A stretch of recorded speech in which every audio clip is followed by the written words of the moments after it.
مجھے یاد ہے ایک شخص نے اپنے بچے کی شادی میں کروڑوں روپے لگائے،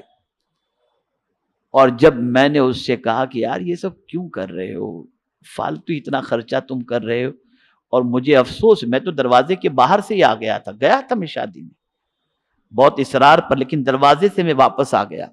اندر ہال کے اندر مطلب میدان کے اندر میں انٹر ہی نہیں ہوا، اس لیے کہ جیسے میں پہنچا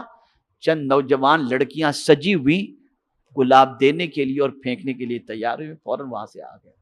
اس کو پتا چلا وہ باہر آئے تو میں نے کہا یہ سب کیا کر رکھے۔ اب اس شخص سے پوچھو کہ تو یہ کیوں کر رہا ہے، تو کہے گا مولانا دنیا میں رہنا ہے، آج کا دور ہے، سب یہ نہیں کریں گے تو کیسا رہے گا۔ بس یہ آیت یاد آ رہی ہے کہ شیطان نے ان گناہ کے کاموں کو سجا کر ان کے سامنے رکھ دیا، سجا دیا ان کے سامنے۔ اور مجھے اس کا جملہ آج بھی یاد ہے، مولانا ہم تو مسجد بناتے ہیں، غریبوں کو مکان بھی دلاتے، اب کما کر اتنا بھی نہ کرے تو کیا فائدہ۔ مجھے آج بھی وہ جملے یاد ہیں، اور میں سمجھتا ہوں شاید اس کے بعد سے کسی ایسے ریسیپشن اور ولیمے میں نے شرکت نہیں کی، زیادہ تر کوشش ہوتی ہے نکاح میں شرکت کی۔ تو اگر کوئی یہ سارے کام کر رہا ہے تو دل سے تو یہ سمجھ رہا ہے یار روب جمانا ہے، لوگوں کو دکھانا ہے، میرا اتنا مال ہے، میرے پاس یہ ساری چیزیں، میں نے کیسی شادی کی، اور میری بچی کو، میرے بچے کو اگر شادی میں یہ ساری چیزیں نہ کروں تو پھر میری دولت کمانے کا مقصد کیا ہے۔ بس سمجھ لو یہ شیطان نے گناہ کے کام کو تمہارے لیے سجا دیا ہے، اور تم یہ سمجھ رہے ہو کہ میں صحیح کر رہا ہوں، جبکہ یہ صحیح ہے ہی نہیں، یہ صحیح ہے ہی نہیں۔ اور جب کوئی اس کیفیت کا عادی بن جائے نا تو پھر کیا ہوتا ہے، اللہ اکبر،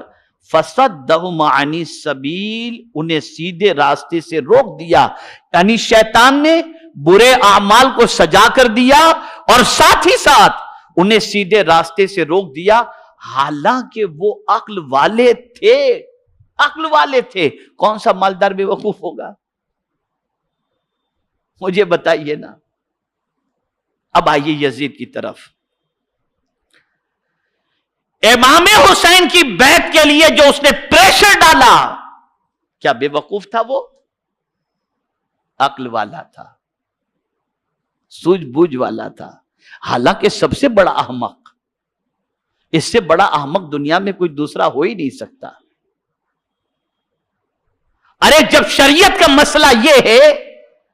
کہ امامت کے مسلح پر وہ جائے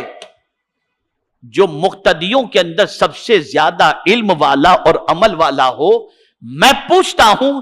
ایک مسلح اور ایک وقت کی امامت کا حقدار وہ بندہ بن سکتا ہے جو علم اور عمل میں اعلیٰ ہو؟ تو میں پوچھتا ہوں جس کرسی پر بیٹھ کر یزید حکومت کرنا چاہتا تھا امام حسین کے ہوتے ہوئے، مجھے بتاؤ کیا اس زمانے میں امام حسین سے بڑھ کر کوئی عالم عامل اور سید موجود تھا؟ اگر خالی سید ہوتے بات الگ ہوتی، لیکن سید بھی ہو اور عالم بھی ہو، سید بھی ہو اور عامل بھی ہو۔ توجہ چاہوں گا، سید کی محبت دل میں بالکل ہونی چاہیے۔ اہل بیت کی محبت کے بغیر انسان کی کشتی کبھی کنارے پر لگ نہیں سکتی۔ اور اگر کوئی آل رسول، عالم دین بھی ہوں اور عامل شریعت بھی ہوں تو ان کا مقام بہت عرف و اعلیٰ ہے، لیکن اگر کوئی عام سید ہے جس کے پاس دینی علم تو نہیں، اس سید سے محبت ضرور کرو،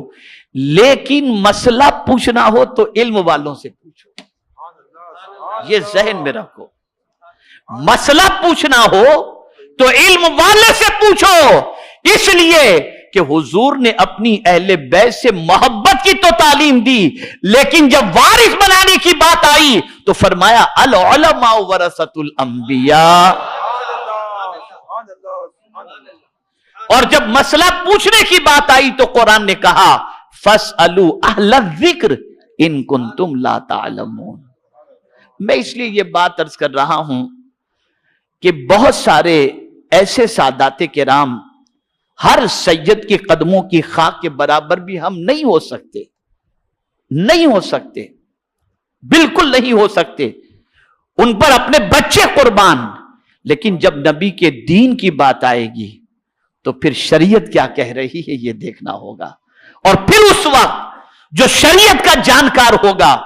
جس کے پاس شریعت کا علم ہوگا، اسی کے ذریعے ہمیں مسائل سیکھنے ہوں گے۔